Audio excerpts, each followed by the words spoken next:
Hi there, Brittany Raftis here, registered dietitian at the Sport Med Clinic on campus. And in this video, I'll be sharing a few basic concepts for how to build muscles. So if anybody has any goals over the summer to put weight on or build muscle, these are just going to be a couple key concepts that you want to make sure that you're doing consistently.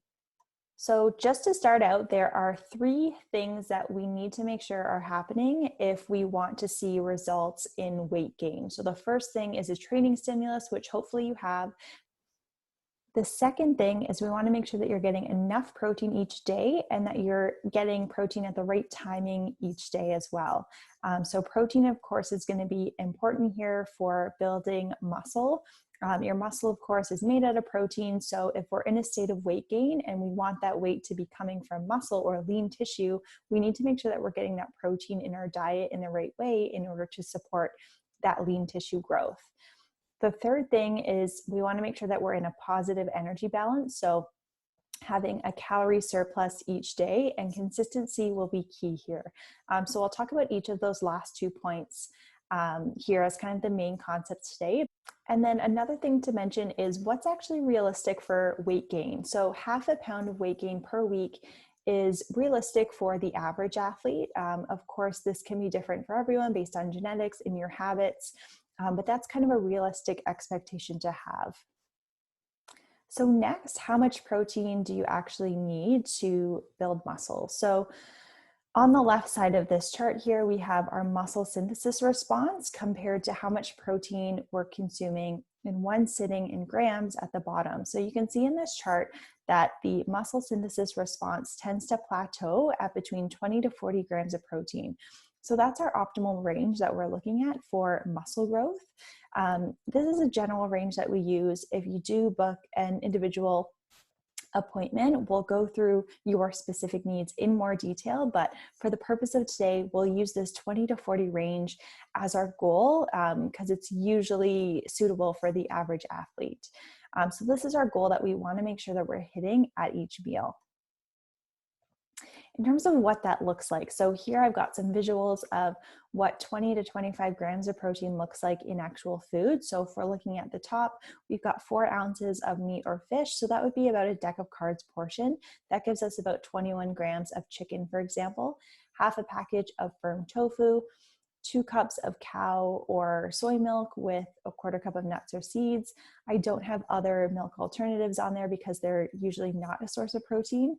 1 cup of Greek yogurt has about 21 grams of protein as well, or 3 eggs, or a small can of tuna plus 50 grams or 2 ounces of hard cheese. So those are all examples of what that protein range looks like. So I've got a protein checklist here to summarize the key things that we want to make sure that we're doing right when it comes to protein in our habits throughout the day. So we want to hit 20 to 40 grams of protein per meal. We want to get at least 10 grams of protein per snack, and ideally close to that 20-gram range if we can. We want to make sure that we're spreading our intake throughout the day in order to maximize how our body's able to process that protein.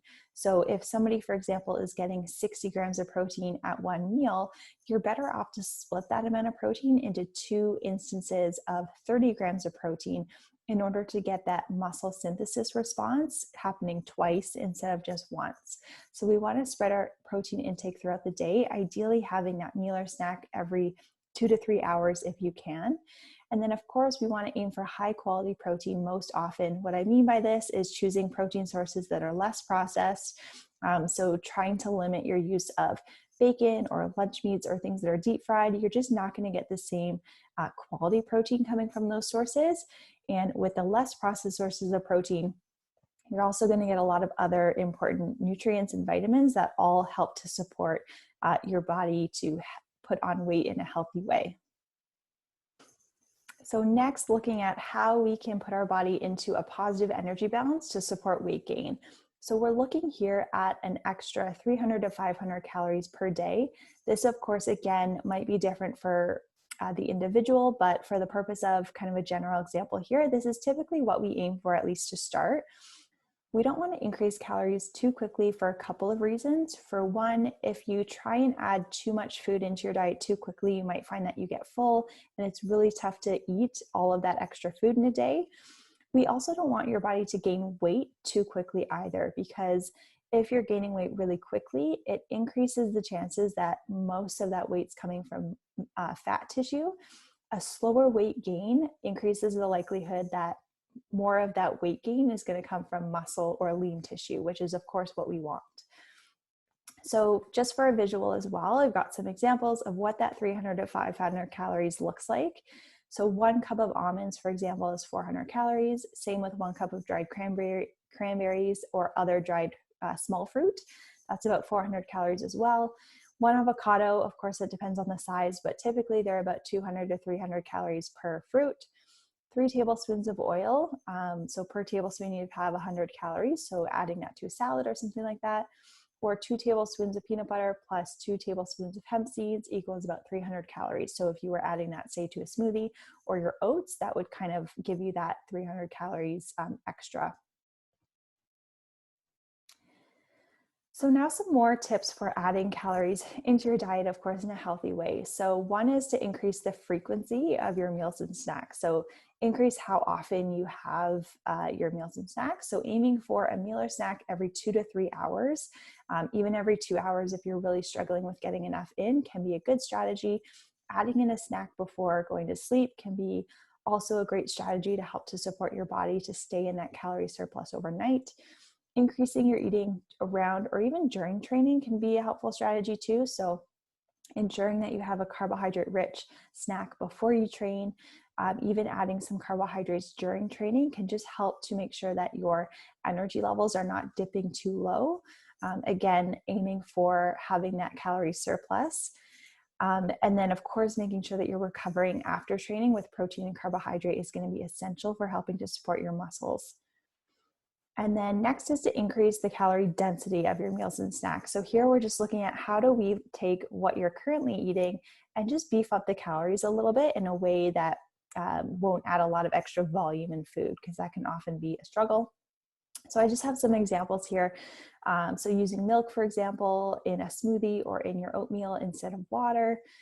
Using yogurt or adding cheese, for example, to a burrito bowl, topping your salads or other snacks with nuts and seeds, adding nut butter to your oats or smoothie, avocado, as we talked about, adding some extra olive oil in your dressing on a salad, having some dried fruit throughout the day as a snack. These are just some examples of kind of adding in those calories and using that visual that we talked about last. For portions, you can see that it can add up quite quickly without adding a ton of volume to your meals. All right, so that's a really quick summary of the key concepts and kind of key behaviors that we want to make sure that you're implementing if you have a goal of weight gain. Again, it's always easier said than done. So if you do find that you want some more support, or maybe you want some more specific targets, definitely consider booking a virtual appointment with me, your dietitian. If you do so, just so you know what to expect, typically we'll review what you're currently eating. We'll identify some key targets that we want you to hit for protein goals, calorie goals, and as well as some kind of tips to take what you're currently eating and just add in that extra protein and calories or whatever you need throughout the day. So if you find that you are looking for some ideas or you just want some other more specific targets, definitely consider making an appointment. If you're not aware, if you haven't opted out of your health coverage or student coverage, you are covered for a dietitian, so it's at no extra cost to you as well, which is awesome. Otherwise, if you do have any questions about today's topic or any other nutrition topics, feel free to send me an email. I'm happy to act as a resource for you over the summer and into next school year as well. So my email is here if you are interested in booking an appointment, or if you just have questions, feel free to send me an email. Otherwise, thanks so much for listening. I hope you found this helpful, and stay well.